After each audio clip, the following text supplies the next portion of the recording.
قال رسول الله صلى الله عليه وآله وسلم اثنان يعجلهما الله في الدنيا البغي وعقوق الوالدين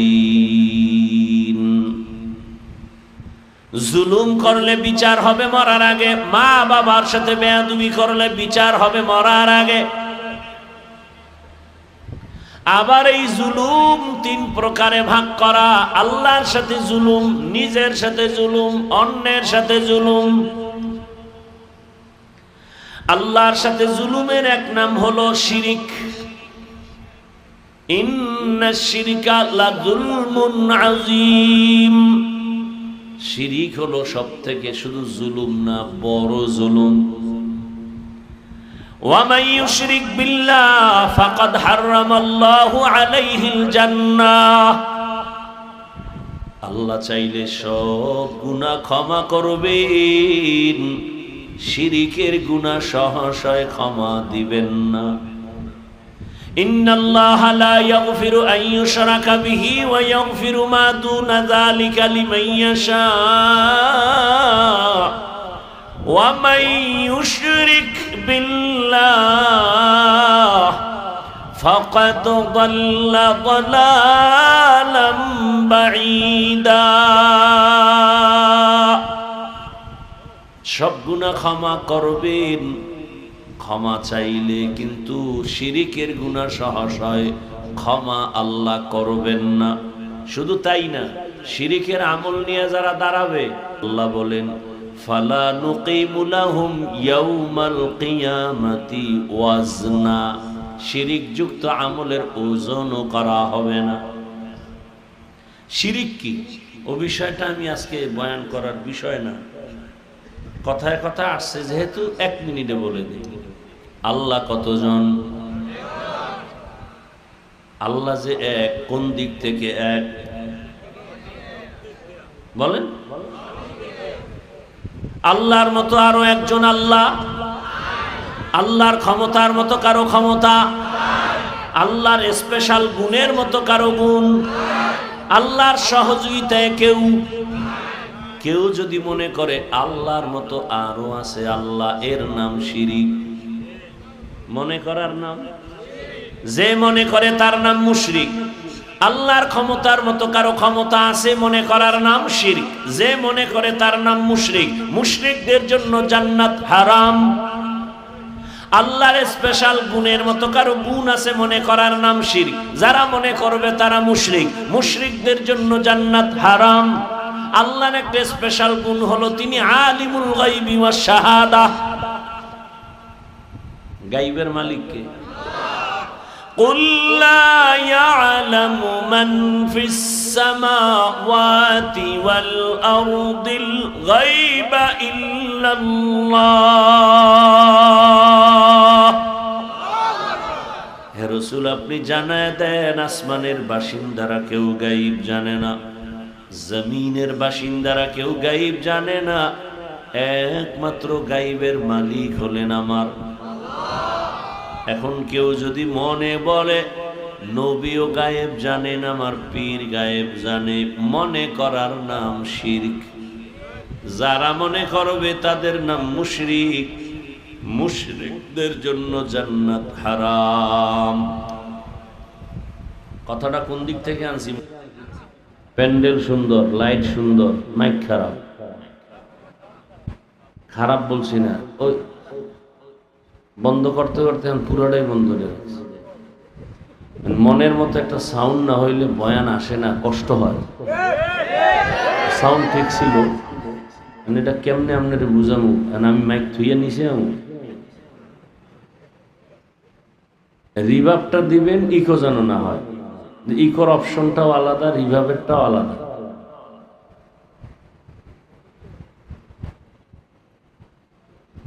রিভাব দেন, রিভাব বাড়ান। আপনি মাইক কি আজকে নতুন বললেন নাকি? মিক্সার মেশিন আছে না এখানে? কি এক মুসিবত!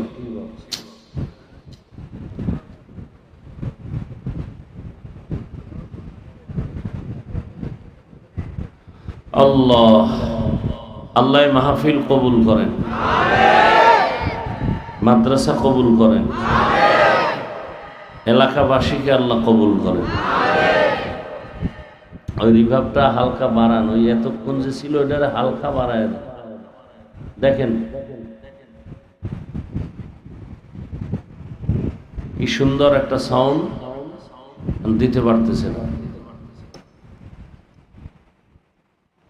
ওটা বাড়ান, যেটা এতক্ষণ ছিল একটু বাড়ান।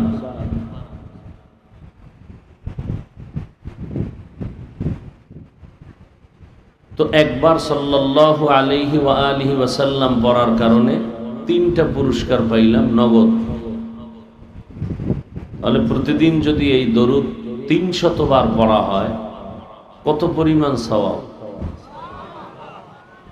উলামায়ে কেরাম লিখেছেন কমপক্ষে প্রতিদিন 300 বার দরুদ পড়া জরুরি মুমিনের জন্য। আল্লাহ আমাদের বেশি বেশি বেশি বেশি দরুদের আমল করার তৌফিক দান করেন। উলামায়ে হযরত আলোচনা করেছেন, আপনারা আলোচনা শুনছেন। উলামায়ে কেরামদের কথাগুলো সহি তরিকায় আমল করার তৌফিক দান করেন। উলামায়ে কেরামের ইজ্জতকে আল্লাহ বেশি বেশি বাড়ায় দেন। যারা ষড়যন্ত্র করে আলেমদের ইজ্জতকে ধুলায় মিশিয়ে দেওয়ার জন্য আল্লাহ তাদের হেদায়েত দান করেন। এই তোর মধ্যে ভয় নাই?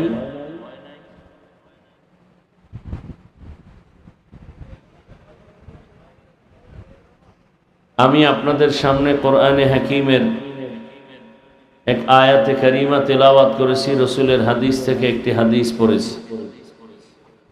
ইখলাস রুহানিয়তের সমন্বয়, সহি নিয়তে, সহি তরিকায়, সহি কিছু কথা আয়াত ও হাদিসের আলোকে বলার মতো, আপনাদেরকে শুনবার মতো দয়াময় আল্লাহ তৌফিক দান করেন। ইয়া আইয়ুহাল্লাযীনা আমানুত্তাকুল্লাহা ওয়াল তানজুর নাফসুম মা কদ্দামাত লিগাদিন ওয়াত্তাকুল্লাহ। এই আয়াত পড়ছিলাম না? আল্লাহ বলেন, হে মুমিন, তোমরা আমি আল্লাহকে ভয় করো, তাকওয়া অর্জন করো, এবং তোমার সামনে একটা জিন্দেগি আছে, জীবন আছে, সেই জীবনের সম্বল সঞ্চয় করার প্রতি মনোনিবেশ হও। আবার আল্লাহ বলেন, ওয়াত্তাকুল্লাহ, আমাকে ভয় করো। কেন? ইন্নাল্লাহা খাবীরুম বিমা তা'মালুন। তোমরা যা করো, তোমার সমস্ত কাজের খবর অগ্রিম আমি আল্লাহ জানি, আর কেউ জানে না। তোমার অন্তরের কল্পনায় কি আছে কেউ জানেন না। কে জানেন? আল্লাহ জানেন। হাদিস পড়েছি, আল্লাহর রসুল হাদিসে বলেন, হুব্বুদ দুনিয়া রাসু কুল্লি খাতিআ। দুনিয়ার ভালোবাসা, প্রেম, মোহাব্বত বা লোভ সমস্ত ক্ষতি এবং ধ্বংসের কারণ। তর্জমা শেষ। এবার কিছু ব্যাখ্যা, হাদিসের উপরে কিছু ব্যাখ্যা করি, তারপরে আয়াতের উপরে কিছু কথা, যদি আপনাদের ধৈর্য হয়। কারণ আমি এখানে যত বয়ান করি না কেন, আপনি যদি আমার থেকে বয়ান না নেন তা আমার বয়ান করা না করা সমান। আপনাকে নিতে হবে। এই জন্য আমি প্রায় সময় বলি, বক্তার এলেম আমল দিয়া বয়ান হয় না, ডাইরেক্ট আল্লাহর রহমত আর সামনে যারা শ্রোতা থাকেন সামিঈন, তাদের অন্তরের চূড়ান্ত মুহাব্বত থাকলে বয়ান হয়। এখন আমি বয়ান করতেছি, আপনার খেয়াল এদিকে নেই, মোবাইল নিয়ে ব্যস্ত, মন অন্য দিকে, বয়ে বয়ে বিড়ি টানবেন না বা বাদাম খাইবেন, চানাচুর টানবেন, এইভাবে বয়ান হয় না। বড় কঠিন হালাত, বুঝেন না? পুলিশে ফিডাইয়া একটা নেশাখোরকে ভালো বানাইতে পারে না, কত র্যাব, কত আর্মি, কত কিছু। আর সে মানুষগুলো থানায় নিয়ে আটকায় রাখে নেশার থেকে ফিরানোর জন্য, রিহাবে নিয়ে যায় দুষ্ট সন্তানদেরকে, ওখানে বেঁধে রাখে সংরক্ষিত জায়গায়, এরপরও ভালো হয়। আর সেই মানুষগুলো মাঝে মাঝে ওকে পিটায়, কান্দে না, আওয়াজ দেয় কিন্তু চোখে পানি আসে না। সেই খারাপ মানুষগুলো তাবলিগের সোয়া পায়, আলেমদের বয়ান শুনে হাউমাউ করে কাঁদতেছে। ওরে মারে কে? ওরা কঠিন চিন্তা, ওরে মারলো কেউ, কাঁদতেছে। এই প্যান্ডেল তো সেই প্যান্ডেল। আল্লাহ পাক আমাদেরকে কবুল করে। অতএব আপনার বয়ান নিতে হবে। আর দ্বিতীয়ত, আমি ওই লাইনের বয়ান শিখি নাই যে আমার বয়ান চলতে থাকবে চোখ বন্ধ করে, কে থাকলো কে না থাকলো, কে শুনলো কে না শুনলো, আমারটা চলতেই থাকবে, চলছে গাড়ি যাত্রা বাড়ি। এই অভ্যাস নাই, এই শিক্ষাও নেই। আমার বয়ান প্রত্যেকটা মানুষকে কঠিনভাবে বুঝতে হবে, শিখতে হবে, আমলে নিতে হবে, প্রত্যেকটা মানুষকে। এ কারণে একটা মানুষ উঠে গেলে অন্য মনস্ক হলে মন ভেঙে যায়, কথার আকর্ষণ বিকর্ষণ হয়ে যায়। পারি না, কারণ আমরা যে লাইন থেকে আসছি শিখে, আমরা যাদের থেকে কিছু শিখছি দেখা, এরা ছিলেন আজরাইলের মতো। মানে বয়ান করতেছে, কেউ যদি পান খাইতো না, স্টান উঠায় তার মাথায় মারত, সে যত বড় কিছু হোক না কেন। কারণ তারা এত বড় আল্লাহওয়ালা ছিলেন যে আমার আব্বায় কইতো, তখন বিশ্বাস করবেন না। আর এখন বিশ্বাস না করার প্রতিযোগিতা চলতেছে। আর আব্বা বলতেন, আমি যার কথা বলতেছি, বয়ান করতেছেন, মানুষ গলা কাটা মুরগি কেমন লাফায়, ময়দানে মানুষ কান্না করতে করতে করতে করতে করতে করতে বেকারার অবস্থা। আব্বা বলতেছেন, আমি তাকায় দেখতেছি আল্লাহর ওলির মাথার থেকে একটা আলো ডাইরেক্ট আসমানের দিকে ভাবে খোলা। এটা বুঝার মানুষ কই? বুঝার মানুষ নাই, বুঝানেরও মানুষ নাই, বিরোধিতার মানুষ আছে। এটা বুঝারই মানুষ নেই। মানে এটা কেমন কথা? উজানি আপনাদের থেকে দূরে। আমি তো উজানি লেখাপড়া করেছি। ভাই সাউন্ড ঠিক করেন না ভাই, প্রথম যেভাবে ছিল ওইভাবে সাউন্ড বাড়ান, বক্সের সাউন্ড বাড়ান। নয়েজ আসে কেন? পিছনের মাইক বন্ধ করছেন না, নয়েজ আসবে কেন?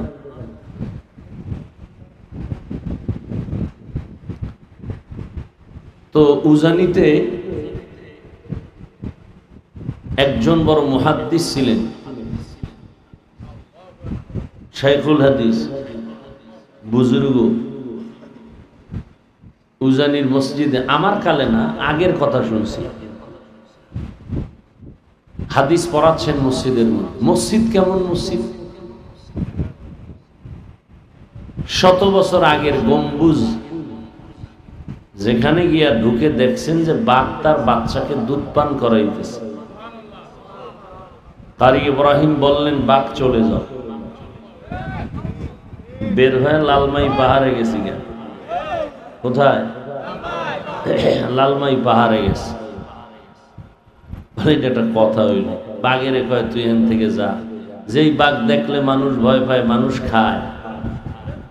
আর হ্যাঁ কইব ঠান্ডা মাথায়, তুই ওই জঙ্গলে যা। আর বাঘ দূরে গেছে। এটা একটা গাঞ্জাখুরি কথা না? আচ্ছা দেখেন তো, সাপের খেলা দেখছেন? এই যে সাপ নিয়ে যারা খেলাধুলা করে, সাপ কি আপনি ভয় পান না? কামড় দিলে বিষ নাই, অথচ সাপ ওদেরকে ভয় পায়। আপনি সাপকে ভয় পান, আর সাপ ওদেরকে ভয় করে। ওরা ধরে, গলায় পেঁচায়। ওই জন্য ঘুমায়, ও খেলাই সাপ নিয়ে।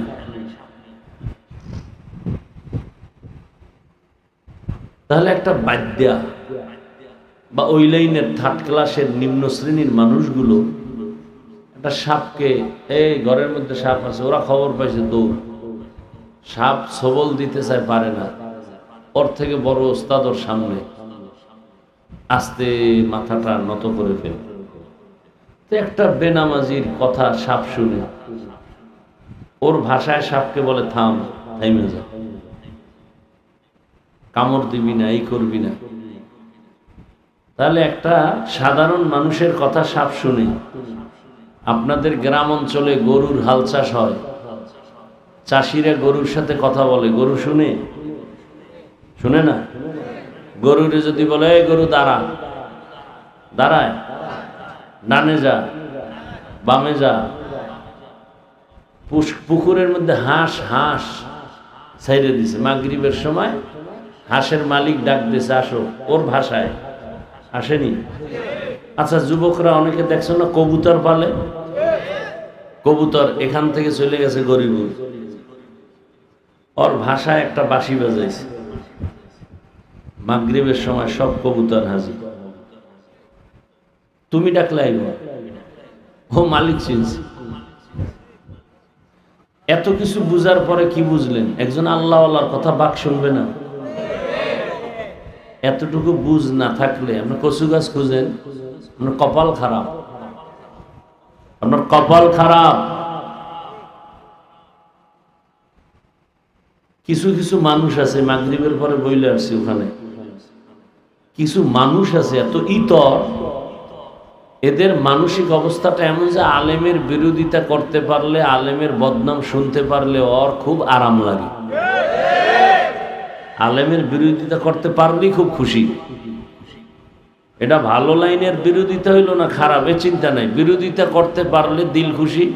কেউ বদনাম গাইলে ওর শুনতে খুব মজাই লাগে। আল্লাহ হেদায়াত দান করে। এই সমস্ত মানুষগুলোর মরণটা এমন হয় যে জানাজাও হয় না, কপালে জানাজাও জুটে না।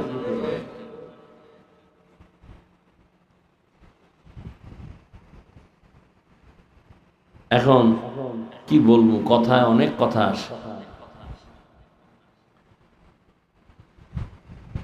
আল্লাহ আমাদের সবাইকে হেদায়াত দান করেন। তো হাদিসের উপরে কিছু কথা শুনেন, তরজমা তো বললাম। হাদিসে কি বলছে? দুনিয়ার সব ক্ষতির কারণ দুনিয়ার ভালোবাসা, মোহাব্বত, লোভ। সব ধ্বংসের কারণ দুনিয়ার লোভ। পিসা হুজুরে উল্টাপাল্টা করে কেন? কয় দুনিয়ার লোভে ধরছে। চেয়ারম্যান সাহেব উল্টাপাল্টা কেন? কয় দুনিয়ার লোভ আকৃষ্ট করে ফেলেছে। এই লোভ তিন ভাগে ভাগ করা: সম্মানের চেয়ারের লোভ, সম্পদের লোভ, যৌবনের লোভ। সম্মানের চেয়ারের লোভে ফেরাউন পাগল হয়ে গেছে, আল্লাহর বিরুদ্ধে চলে গেছে। আল্লাহর বিরোধিতা করা এক জিনিস, আর নিজের আল্লাহ দাবি করা আর এক জিনিস না? ফেরাউন এক তো আল্লাহরে অস্বীকার করলো, কইরা চুপ থাকলো তো এক কথা। আমগো দেশে অনেক নাস্তিক আছে না, যারে দেখি না তারে মানি না, অর্থাৎ আল্লাহকে দেখিও না, মানিও না। তা তুই তোর যে যারে বাপ ডাকো, আরে দেখছো এই যে তোর আসল বাপ কি? আপনারা যারে বাপ ডাকেন, আপনার এটা সঠিক বাপ, দলিল কি?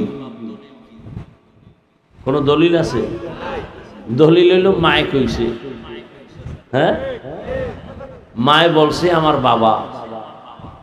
কিন্তু মায়ে তো মিশাও কইতে পারে, কারণ হসপিটাল থেকে বাচ্চা কিন্তু বিক্রি হয়। অনেক মহিলা বা পুরুষ বাচ্চা কিনে নেয়, আইনে এখন লালন পালন করে বড় বানাইয়ে এবার ওই অপরিচিত পুরুষটাকে এখন বাপ বানায় দিছে, এই বাপ।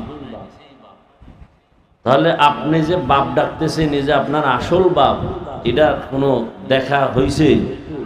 তারে আপনি বাপ মানলেন, তার জন্য জীবন দেন, যৌবন দেন, সব উৎসর্গ করেন, কেন? মায় বলছে, এটা আমার বাপ।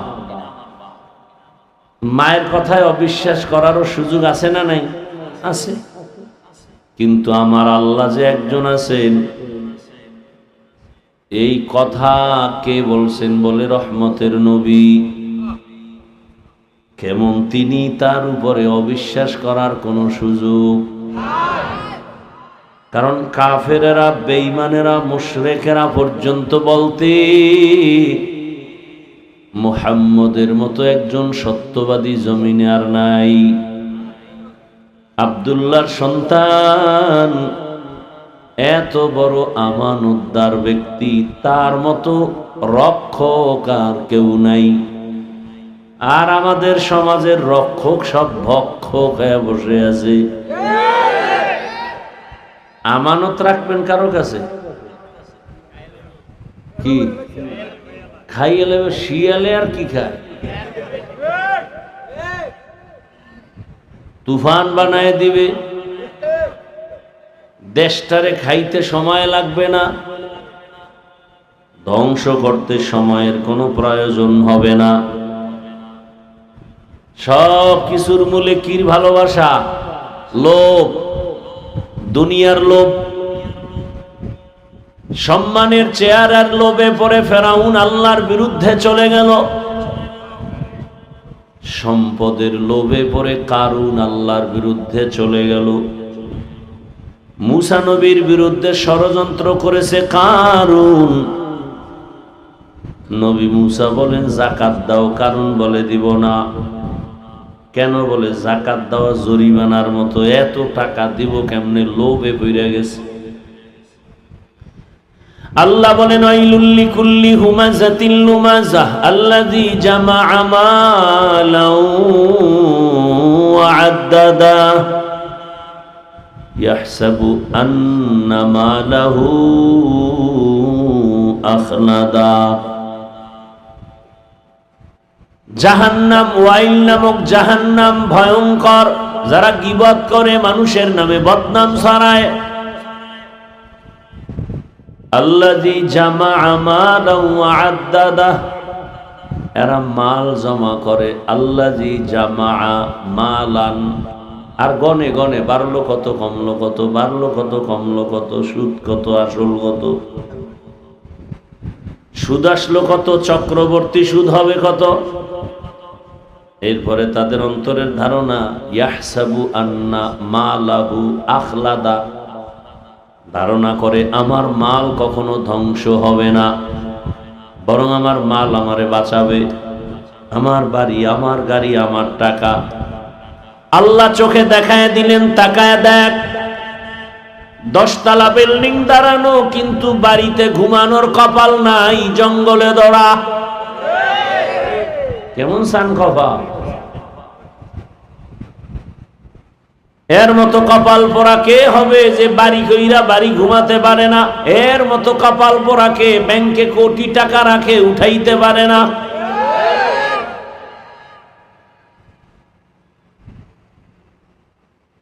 আল্লাহ তাআলা বলেন দুনিয়ার লোভ মানুষকে ধ্বংস করে দেয়। আল মালু ওয়াল বানুনা জিনাতুল হায়াতিদ দুনিয়া ওয়াল বাকিয়াতুস সালিহাত, নেক আমল বাকি থাকবে, মাল আর সম্পদ, সন্তান, এগুলো তোমার জন্য পরীক্ষা। দুনিয়ার জিনাত, দুনিয়ার সৌন্দর্য। বিউটি পার্লারে সাইজা গুইজা এমন সুন্দর হয়ে গেল, জাম কালাও টের পাওয়া যায় না। ডানা কানা পরি, পূর্ণিমার চাঁদ, কি দেখা পাগল একা, তোরেই আমি চাই। চাইতে চাইতে পরে দেখে ধুইয়া ফালাবার পরে জাম কালা বের হয়ে গেছে। জিন্দেগি বড় বরবাদ। বিউটি পার্লারের সৌন্দর্যের যেমন ভ্যালু নাই, দুনিয়ার রং তামাশা জিনতের কোনো ভ্যালু নাই। দুনিয়া বাতাসের মতো অনেক, হিমেল ঠান্ডা বাতাস, বড় আরাম, ধৈর্য রাখবা, ধরা যায় না। বরফের টুকরা কত বড় ওজন, হাতে ধরে রাখো, কিছুক্ষণ পরে দেখবা নাই। দুনিয়া সব দেখো, অনেক কিছু, চোখ বন্ধ হলে কিছুই নাই। এরে আল্লাহর বান্দা, ওই কারুন যাকাত দিবে না, মুসা নবীর বিরুদ্ধে এতটার চক্রান্ত করলো, ষড়যন্ত্র করলো। একটা সুন্দরীকে রেডি করছে, তোরে যত স্বর্ণ লাগে দিব, মুসা নবীর বিরুদ্ধে অপবাদ দিবি। মুসা যখন বক্তব্য দিবে দাঁড়ায় বলবে, এই মুসা বন্ধ করো, তোমার বক্তব্য শোনা যাবে না, তুমি জিনা করেছো আমার সাথে। বেদবি আর চালাকি সব জায়গায় চলেনি। হ্যাঁ, সীমা লঙ্ঘন হলে আর দেরি নেই। তোর আজরাইল কই, মরণ কই, বিচার শুরু জায়গা। দুই অন্যায় করলে বিচার হয় মরার আগে। কয় অন্যায়? দুটো অন্যায় করলে বিচারটা মরার আগেই হয়ে যায়। এক অন্যায়ের নাম জুলুম, আর এক অন্যায়ের নাম মা বাবার সাথে বেয়াদবি। قال رسول الله صلى الله عليه وآله وسلم اثنان يعجلهما الله في الدنيا البغي وعقوق الوالدين। জুলুম করলে বিচার হবে মরার আগে, মা বাবার সাথে বেয়াদবি করলে বিচার হবে মরার আগে। আবার এই জুলুম তিন প্রকারে ভাগ করা: আল্লাহর সাথে জুলুম, নিজের সাথে জুলুম, অন্যের সাথে জুলুম। আল্লাহর সাথে জুলুমের এক নাম হলো শিরিক। ইন্নাশ শিরকা লাযুলমুন আযীম। শিরিক হলো সবথেকে, শুধু জুলুম না, বড় জুলুম। وَمَن يُشْرِكْ بِاللَّهِ فَقَدْ حَرَّمَ اللَّهُ عَلَيْهِ الْجَنَّةَ। আল্লাহ চাইলে সব গুনাহ ক্ষমা করবেন, শিরিকের গুনাহ সহসায় ক্ষমা দিবেন না। ইন্নাল্লাহা লা ইয়াগফিরু আন ইউশরাকা বিহি ওয়া ইয়াগফিরু মা দুনা যালিকা লিমান ইয়াশা। وَمَن يُشْرِكْ بِاللَّهِ فَقَدْ ضَلَّ ضَلَالًا بَعِيدًا। সব গুনাহ ক্ষমা করবেন, ক্ষমা চাইলে, কিন্তু শিরিকের গুনাহ সহসায় ক্ষমা আল্লাহ করবেন না। শুধু তাই না, শিরিকের আমল নিয়ে যারা দাঁড়াবে, আল্লাহ বলেন ফালা নুকিমু লাহুম ইয়াউমাল কিয়ামাতি ওয়াজনা। শিরিক যুক্ত আমলের ওজনও করা হবে না। শিরিক কি, ও বিষয়টা আমি আজকে বয়ান করার বিষয় না, কথায় কথা আসছে যেহেতু 1 মিনিটে বলে দিই। আল্লাহ কতজন? আল্লাহ যে এক, কোন দিক থেকে এক বলেন? আল্লাহর মতো আরো একজন আল্লাহ? আল্লাহর ক্ষমতার মতো কারো ক্ষমতা? আল্লাহর স্পেশাল গুণের মতো কারো গুণ? আল্লাহর সহযোগিতায় কেউ যদি মনে করে আল্লাহর মতো আরো আছে আল্লাহ, এর নাম শিরিক। মনে করার নাম, যে মনে করে তার নাম মুশরিক। আল্লাহর ক্ষমতার মতো কারো ক্ষমতা আছে মনে করার নাম শিরক, যে মনে করে তার নাম মুশরিক। মুশরিকদের জন্য জান্নাত হারাম। আল্লাহর স্পেশাল গুণের মতো কারো গুণ আছে মনে করার নাম শিরক, যারা মনে করবে তারা মুশরিক। মুশরিকদের জন্য জান্নাত হারাম। আল্লাহর একটা স্পেশাল গুণ হলো তিনি আলিমুল গায়বি ওয়াশ শাহাদা। গায়বের মালিক কে? قُلْ لَا يَعْلَمُ مَنْ فِي السَّمَاوَاتِ وَالْأَرْضِ الْغَيْبَ إِلَّا اللَّهُ। হে রাসূল, আপনি জানায় দেন আসমানের বাসিন্দারা কেউ গায়ব জানে না, জমিনের বাসিন্দারা কেউ গায়ব জানে না, একমাত্র গায়বের মালিক হলেন আমার। এখন কেউ যদি মনে বলে নবীও গায়েব জানেন, আমার পীর গায়েব জানে। মনে করার নাম শিরক। যারা মনে করবে তাদের নাম মুশরিক। মুশরিকদের জন্য জান্নাত হারাম। কথাটা কোন দিক থেকে আনছি মনে আছে? খবর। জুলুম তিন প্রকার। এক প্রকার জুলুম হলো আল্লাহর সাথে জুলুম করা। আল্লাহর সাথে জুলুমের নাম শিরিক। নিজের সাথে জুলুম করা বড় কঠিন, কিন্তু নিজের সাথে জুলুম মানে আমি মানি আমি আমি আমি মানি কি? আমার ছেলেও কিন্তু আমির ভিতরে ঢুকানো, হ্যাঁ, আমার মেয়েও কিন্তু আমির মধ্যে ঢুকানো।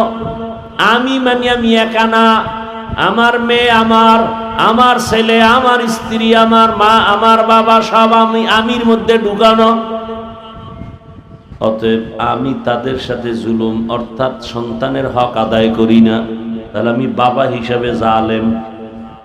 স্ত্রীর হক আদায় করি না, আমি স্ত্রীর কাছে স্বামী হিসাবে জুলুম করেছি। মানুষ একজন, দায়িত্ব কতটি? আপনি মানুষ একজন, আপনি শিক্ষক, আপনার উপরে দায়িত্ব ছাত্রের হক।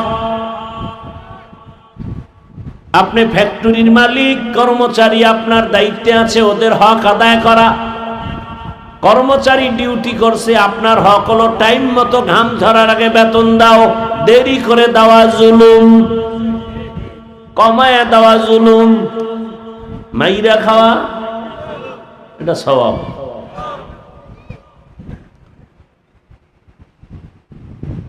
অন্যান্য মাখলুকতের সাথে জুলুম। একজন আল্লাহর বান্দি জীবনভর নেক আমল নেক আমল নেক আমল, হঠাৎ একদিন ঘরে একটা বিড়াল প্রবেশ করে খাঁচায় বিড়ালটাকে আটকায় দিছে। নিজেও খানা দেয় না, বাহিরে গিয়া খাবে সেই সুযোগও দেয় নাই। বিড়ালটা না খেয়ে ধুকে ধুকে ক্ষুধায় বিড়াল মরে গেছে। রহমতের নবী হাদিসে বলছেন, সাথে সাথে গাইবি একটা আওয়াজ আসছে, ও আমলওয়ালা নারী, বিড়ালের কষ্ট দেওয়ার কারণে তোর জীবনের সব আমলগুলো বরবাদ, সব আমল শেষ। এই বুজুর্গ তাবলিগওয়ালা পীর সাহেবের মুরিদ হাজী সাহেব টের পাইছেননি? একটা বিড়ালের উপরে জুলুম করলে যদি জিন্দেগির সব আমল বরবাদ হয়। যারা সন্তানের উপরে জুলুম করেন, স্ত্রীর উপরে জুলুম করেন, অন্য প্রতিবেশীর উপরে জুলুম করে, 1 বিঘা জায়গা ছাইরা দিলে একটা রিক্সা ঢুকে ছাড়ে না। এরকম খাদক দস্য বমি ধুস্য আছে না নাই? 1 বিঘা ছাইরা দিলেই হয়ে যায়, আর দ্বন্দ্ব থাকে না। এইটা পর্যন্ত মামলা, মামলার উপরে হামলা। কি ভাইরা আমার, কি হইব? 3.5 হাত জায়গার কবরটাও তো তোমার না। পাগল হয়ে গেছে জায়গার জন্য। 3.5 হাত কবর, এটাও তো তোমার না। তুমি মরিয়া গেলেই পুরা বাড়ি ভাগ হয়ে যাবে, জায়গা ভাগ করে সন্তানেরা নিবে। কবরটাও তো কারো না কারো ভাগের অংশ হয়ে যাবে। কই দুনিয়ার লোভ, সম্পদের লোভ, সম্মানের লোভ, সম্মানের চেয়ার পাওয়ার কারণে পাওয়ার লোভে আমি হুজুরের কথা সকালে একরকম, রাতে আর এক রকম। বিষয় কি? বলে সম্মানের চেয়ার ছুটে যেন না যায়। টাকার লোভে পড়ার কারণে আমার টাকা পেয়েছি, এখন কথাও পাল্টায় গেল। আবার যৌবনের লোভেও কিন্তু মানুষ দিক বেদিক হয়। তাসনিমা নাসরিন ধ্বংস হয়ে গেল যৌবনের লোভের মধ্যে পড়িয়া। ভাইরা আমার, এজন্য নবী বলেন, হুব্বুদ দুনিয়া রাসু কুল্লি খাতিয়া। দুনিয়ার ভালোবাসা, মোহাব্বত আর লোভ সব ক্ষতির কারণ, ধ্বংসের কারণ। এই যৌবনের লোভে খালি তাসলিমেই পড়ছে। হ্যাঁ,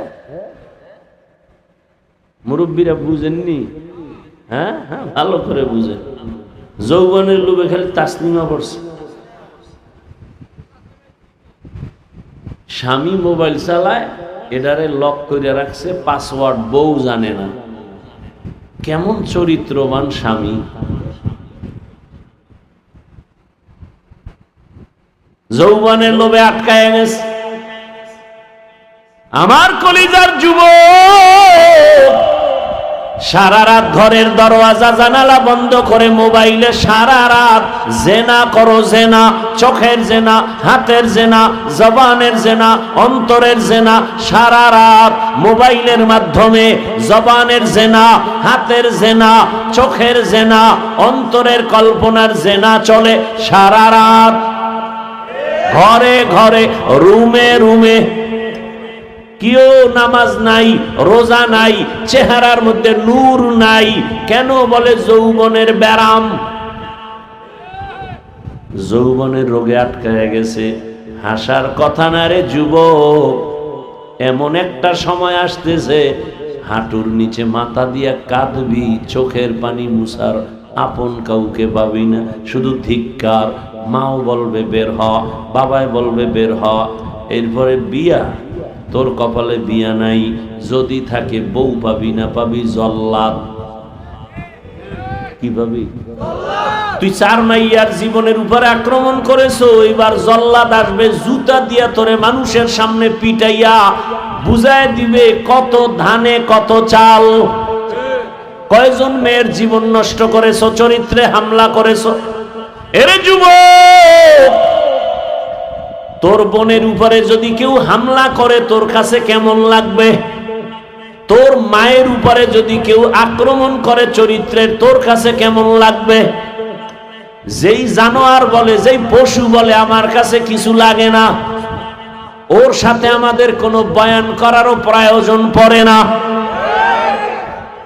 কিন্তু চিন্তা কর, একজন ব্যক্তি নবীর কাছে গিয়া বলে, ইয়া রাসূলুল্লাহ, আমার অন্তরে শুধু জেনার আকর্ষণ। নবী কয়, এই তুমি অনুমতি চাও? আচ্ছা শোনো, তুমি যেই মেয়েটার সাথে জিনা করবা সে তো কারো না কারো বোন, কারো না কারো মা। কি তোমার মায়ের সাথে যদি কেউ জেনা করে তুমি মেনে নিবে? বলে, ইয়া রাসূলুল্লাহ, কল্লা ফেলে দিব। তোমার বোনের সাথে যদি করে, কল্লা ফেলে দিব। কয় তাহলে ওই মেয়েটার ভাইয়ের অবস্থাও তো তেমন। তুমি যেই মেয়েটার উপরে কোনো আক্রমণ করবা, চরিত্রের উপরে কলঙ্কের দাগ বসাবা, ওর ভাইয়ের অন্তর তো এমন, তোমারে ফেলে কল্লা ফেলে দিবে। ওই আল্লাহর বান্দা বলে, রাসূল দোয়া করিয়েন, আমি জীবনে আর এই অন্যায়ের পথের চিন্তাও মাথার মধ্যে নিব না। কত যুবকের জিন্দেগি পুরাটা ধ্বংস হয়ে গেছে। মোবাইল মোবাইল করে, লেখাপড়া নাই, চরিত্র নাই, ব্রেন নষ্ট, মাথা নষ্ট, ঘুম নাই, খানা নাই, মা বাবার সাথে বেয়াদবি, শিক্ষকের সাথে বেয়াদবি। জীবনটা এখন শেষ পর্যায়ে। কোন দিন জানি মায়ের কানে খবর আসে বাইকের তলে ভইরা জাগাত শেষ। আর একটা মরণ, অস্ত্রের নাম বাইক। যুবকদের জন্য একটা মরণ অস্ত্রের নাম কি? বাইক। মোবাইল হলো অদৃশ্য মরণ অস্ত্র, আর দৃশ্যমান মরণ অস্ত্র বাইক। ওটার উপরে বইলেই শরীরে আগুন লাগিয়ে গেছে, খালি গরম আর গরম। এর মধ্যে যদি পেছনে বিপরীত পার্স থাকে তো আরো আগুন। দাম করে গরিবুরের খাম্বাল লাগে, বাড়ি খেয়ে জাগাত শেষ। লোকেরা তাকায় দেখে দেহ বাইরে, মাথাটা চাক্কার তলে। আমি বানায় বলতেছি, আকাম করো সারা রাত, দেখবে কি গুগলে সার্চ দে, এই বছর গত বছর এই লাশের পরিসংখ্যান গণ, কি পরিমাণ লাশ বাইকে পাওয়া যায়, বাইকের কারণে কি পরিমাণ লাশ আমার দেশে হয়েছে, বাসের কারণে, এটা একটা পরিসংখ্যান আছে। এগুলো দেখ। বাঁচতে চায় অনেক দিন, কিন্তু যে আকাম করে এটা দ্রুত মরার একটা যন্ত্র লয়ে ঘুরে, তাড়াতাড়ি মরে যাবে। অথচ বাঁচতে চায় বেশি না, চায় সুস্থ থাকতে, কিন্তু পান করে মদ, খায় গাঞ্জা, টানে বিড়ি। কিভাবে সুস্থ থাকবে বলেন? অথচ চায় আমি সুস্থ থাকি। রাতের ঘুম হলো শরীরের সুস্থতার মহা ঔষধ। 1 সেকেন্ড রাতে ঘুমায় না, কখন 3টা বাজে 2টা বাজে খবর নাই। এগো ঘুম হইল দিনের বেলা, রাতের 1 ঘন্টার ঘুম সারাদিন ঘুমালো সে বরকত হবে না। এই যে আমি বয়ান করি, চোখে খালি ঘুম, কালকে রাত্রে ঘুমাইতে নি, বয়ান করি ঠিক, কিন্তু ঘুমে মাথায় বারবার বাড়ি খাচ্ছে ঘুম। রাতের ঘুম, দিনে ঘুমাইছি 2-1 ঘন্টা মাত্র। রাতের 1 ঘন্টার ঘুম দিনে 10 ঘন্টা ঘুমালে সে বরকত হয় না। কারণ রাতের ঘুম শরীরের ক্লান্তি যাবে, কিন্তু রোগের ঔষধ হবে না। আর রাতের ঘুম টোটালটাই শরীরের জন্য একটা মহা ঔষধ। তাও কিন্তু শেষ রাতের ঘুম ক্ষতি। যাও তোমরা ঘুমাও, তাও শেষ ভাগে, যেটা নিষেধ, সম্পূর্ণ নিষেধ শেষ রাতে ঘুমানো। এই সময় ঘুমায়।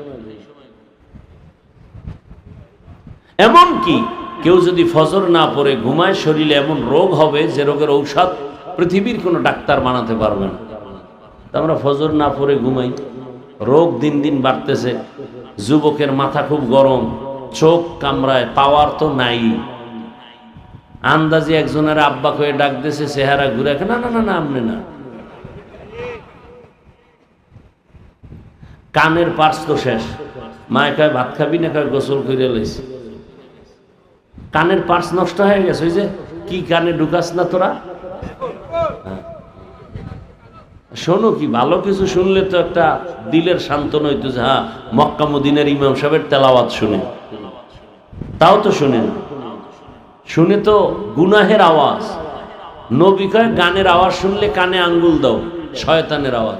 আরে হেডফোন দিয়া কানের একেবারে ভিতরে যেন হেন্দে যায়, এই হেডফোন ঢুকাইছে, চাইপা চাইবা ভিতরে ঢুকাইয়া কানডারে বরবাদ করে দিছে। 60-70 বছর কান ঠিক থাকবে, মেয়াদ আল্লাহ দিয়া কান বানাইছে, তার আগে নষ্ট করে ফেলল গুনার মাধ্যমে।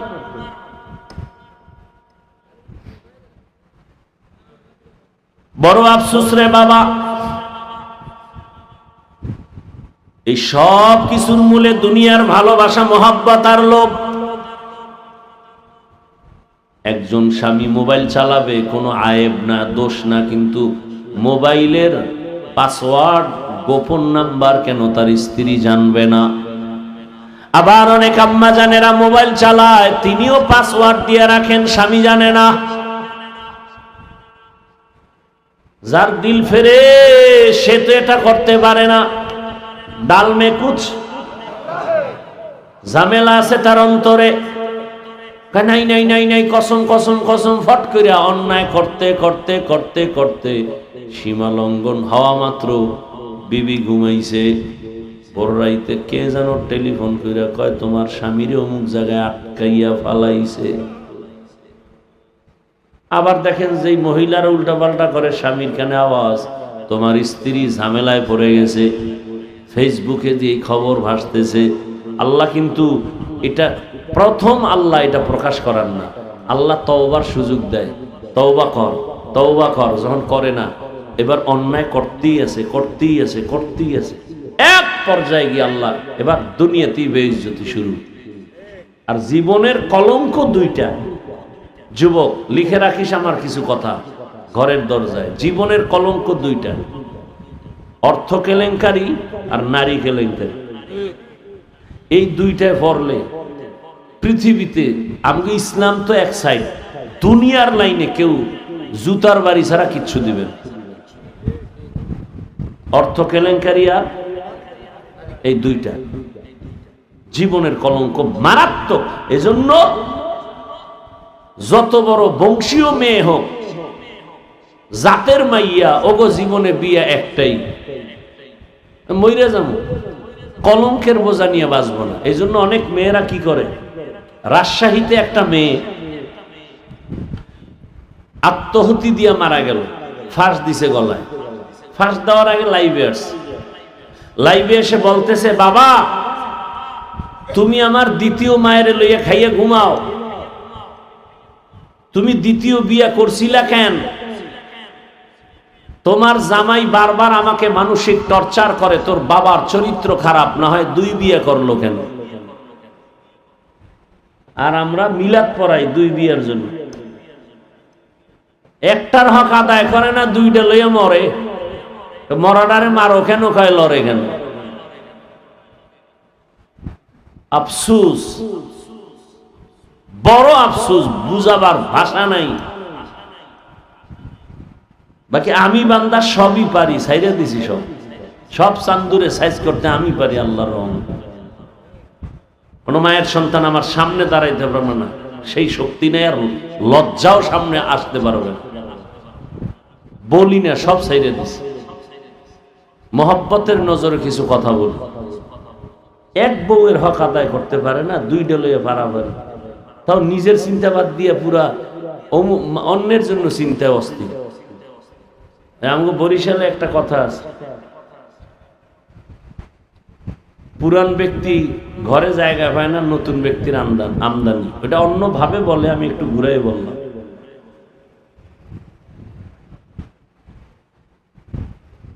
সেদিন একটার বলছি দুই বিয়ে করছে, আমি কি এই হন তোরে এই পর্যন্ত হাফিজুর রহমান আমার দিব, আমি হাফিজকে হাফিজ বানাইতে গিয়া আমার বড় বউ, আমার স্ত্রী, প্রথম স্ত্রী যেই পরিমাণ কষ্ট, মেহনত, সংসারে তুফান, পানি না খাওয়ার কষ্ট, রিজিকের কষ্ট, এই পরিমাণ কষ্ট করে আমি হাফিজকে সংসার সাজায় দিছে। ছোট বউ এর 100 ভাগের 1 ভাগ নিছে। কথা বলেন, কোন নিচে আমাকে বলেন একজনে? এই যারা দুই বিয়ে করে, বড় বউ যেই পরিমাণ একটা সংসার তুফান দিয়া, স্বামীর কষ্ট, কারণ মানুষের প্রথম বিয়ার জীবনটাই কষ্ট। কি কামাই রুজি কষ্ট, খানা তেমন নাই, মনে চায় পায় না, এরপর সন্তান আসলে আরো চিন্তা, এদের খানা, সব মিলাইয়া এত কষ্ট করে করে করে করে একটা মহিলা সংসার সামাল দিয়া একটা পর্যায়ে নিয়ে আইসা এইবার আর ভাল লাগে না, এবার অন্যদিকে চোখ গোড়ায়। আর ছোট বউ আইয়া তো কয় কামাই করা পাইছি, আইয়া শেয়ার করে, সব নিয়ে যাবে। ছোট বউ ইদানিং কালে যারা আসে, ওরা কিছু দিতে আসে না, স্বামীরে ফকির বানাইতে আসে, ওই পুরুষটাকে ফকির বানাইতে আসে। তো বড় বড় নিঃশ্বাস আছে না নাই? এক নিঃশ্বাসে আরশে আজিম কেঁপে যায়, এক নিঃশ্বাসে আরশে আজিম কেঁপে যায়। রসুলের কলিজা টুকরা বিবি,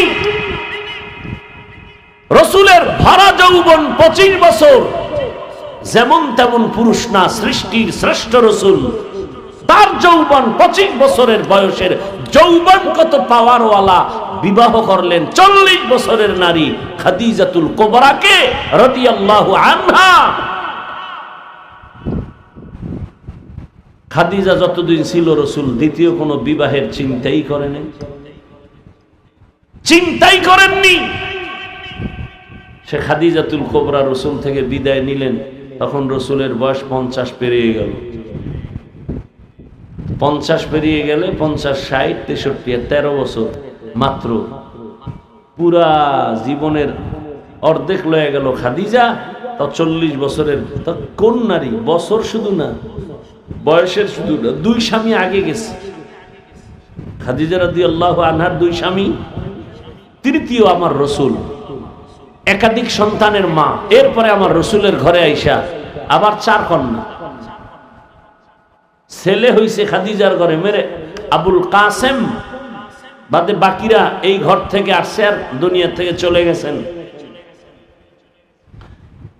তো খাদিজাতুল কুবরা রাদিয়াল্লাহু আনহা, আমি পরশুদিনও দেখলাম হাদিসে রসুল বলেন, আম্মা জান আয়েশা বলতেছেন, আমার রুমে বয়া নবী মাঝে মাঝে খাদিজার কথা, খাদিজার বোন ছিল একজন, নবীর কাছে আসতেন, আর নবী পাগলের মতো হয়ে যেতেন, মাঝে মাঝে কান্নাও করতেন। আমি আমার কাছে ঈর্ষা লাগতো, রসুল এমন করেন কেন? নবী চোখের পানি ছাড়তেন। খাদিজা আমার দুঃখের সময়ের স্ত্রী, ও আয়েশা তুমি আমার সুখের সময়ের বিবি। আমার মা ছিল না, বাপ ছিল না, টাকা পয়সা ছিল না, খাদিজা ছিল ধনাঢ্য নারী, সব সম্পদ আমাকে হাদিয়া দিয়ে দিছে। খাদিজার সব সম্পদ আমাকে দিছে। কি আপনাকে বউরা দেয় সব সম্পদ? আপনারে থাকলে না দিবে, আর আপনি যা কামাই করেন সব ডাইনে বামে নিতেছে। সব কিছুর মূলে দুনিয়ার মোহাব্বত আর লোভে পড়ে সব উল্টা পাল্টা হয়ে যাচ্ছে। তাহলে তিন ঝামেলা: সম্পদের লোভ, সম্মানের চেয়ারের লোভ, আর যৌবনের লোভ। এজন্য আল্লাহ বলেন সাবধান, ইয়া আইয়ুহাল্লাযীনা আমানুত্তাকুল্লাহা ওয়াল তানজুর নাফসুম মা কদ্দামাত লিগাদিন ওয়াত্তাকুল্লাহ। ও মুমিন, আমি আল্লাহকে ভয় করো, তোমার সামনের জীবনের সম্বল সঞ্চয় করো। এ দুনিয়া তো কিছুই না, চোখ বন্ধ হয়ে গেলে আসল জীবন শুরু হবে পরকালের। ওই দিন আল্লাহর আদালতে দাঁড়াইতে হবে, পালানোর কোনো সুযোগ নাই। ও যুবক, ও পর্দার আড়ালের আম্মা জানেরা, বোনেরা, ও বৃদ্ধ বাবাজি, আবার আপনাদের লাইনে কত আসে কেমনও আছে, দুনিয়ার সব বাদ দিয়ে আমার আল্লাহর লাইনে দৌড়াচ্ছে। আর্মির চাকরি করে, চাকরিটা ছেড়ে দিয়ে গেছে আমার কাছে, হুজুর দোয়া করেন। আর্মির চাকরি ছেড়ে দিয়েছি। যুবক মানুষ, ছাড়লি কেন ভাই? এই সময় তো আর্মির বড় মূল্য, ছাড়লা কেন? ওই যুবক বলে, হুজুর আমাকে বারবার বলে দাড়ি কেটে ফেলো। আমি এক পর্যায়ে স্যারকে বলেছি, স্যার চাকরি ছাড়বো, দাড়ি ছাড়বো না, চাকরি ছেড়ে দেব, দিছি চাই যা, দোয়া চাই। কি দোয়া করবো কও? হাসতে হাসতে বললাম, হালাল ভাবে যেন আল্লাহ রিজিকের রাস্তা খুলে দেন। ও আমার যুবক বাবারা, তোমার মতো যুবক তোমার লাইনে 5 ওয়াক্ত নামাজ পড়ে, স্কুলে পড়ে, কলেজে পড়ে নাই? বলো বাবা তুমি কেন পারো না? তোমার মতো যুবক তাকায় দেখো, ডাক্তার, প্রফেসর, ইঞ্জিনিয়ার 5 ওয়াক্ত নামাজ পড়ে, বিবেক তাকে জিজ্ঞাসা করো তুমি কেন পারো না? ও আমার ড্রাইভার বাবারা, রাস্তায় কত জেনারেল লাইনের মানুষ, দুনিয়ার লাইনের যুবক গাড়ি চালায়, নামাজ ছাড়ে না, তুমি কেন পারবা না? ও বৃদ্ধ বাবাজিরা, আপনার মতো কত বুড়া বাবারা নামাজ পড়ে, মসজিদে গিয়ে নামাজ আদায় করে, আপনারা কেন পারেন না? ও আমার আল্লাহর বান্দারা, তোমার মতো যুবক চাকরি করে, ব্যবসা করে, নামাজ পড়ে, আজান দিলে মসজিদে যায়, ব্যবসার দোকান বন্ধ, বলেন আপনারা কেন পারবেন না? ও ব্যবসায়ী বাবারা, চাকরিজীবী বাবারা, কত আল্লাহর বান্দা দুনিয়ার লাইনে, জেনারেল লাইনে থাকিয়াও নামাজ পড়ে, বলেন আপনারা পারেন না কেন? পর্দার আড়ালের মা বোনেরা, আপনার মতো কত মা, কত বোন এখনো আছে, নামাজ পড়ে, পর্দা করে, মোবাইলে সময় নষ্ট করে না, আপনারা কেন পারবেন না? এখনো সময় আছে, তওবা করেন, আল্লাহকে অন্তর থেকে বলেন, হে মালিক, আমার মতো যুবক যদি নামাজ পড়ে, স্কুলে পড়ে, কলেজে পড়ে, চাকরি করে, ব্যবসা করে, নামাজি হয়, আমি পারবো না কেন? আমার মতো নারী যদি নামাজ পড়ে, পর্দা করে, মোবাইল থেকে দূরে থাকে, স্বামীর মাল হেফাজত করে, আমি পারবো না কেন? এখনো সময় আছে, মনে মনে আমার আল্লাহর কাছে বলেন আর তওবা করেন।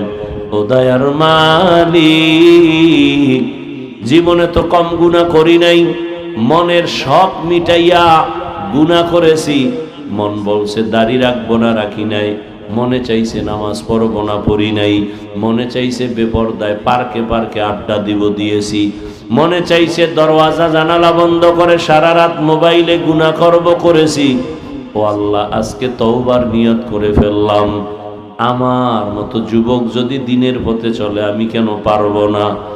এখন থেকে তওবা করে নিলাম, হে মালিক, আর গুনাহ করব না, নামাজ ছাড়বো না, দাড়ি কাটবো না, মা বাবাকে কষ্ট দিব না, ওলামায়ে কেরামের পরামর্শ নিয়া, শিক্ষকের দোয়া নিয়া, নবীজির আদর্শ মেনে চলবো। তওবা করার মতো যদি নিয়ত হয়, খাঁটি তওবার নিয়তে দুটো হাত আমার আল্লাহকে দেখায় দাও। আয় আল্লাহ, আমাদের হাতগুলো কবুল করে নেন, তওবা কবুল করে নেন, আমাদের তওবার উপরে মজবুত হইয়া গুনাহ থেকে বেঁচে থাকার তৌফিক দান করেন, আমিন। আলহামদুলিল্লাহি রাব্বিল আলামিন। والصلاة والسلام على سيد الأنبياء والمرسلين وعلى آله وأصحابه أجمعين يا أرحم الراحمين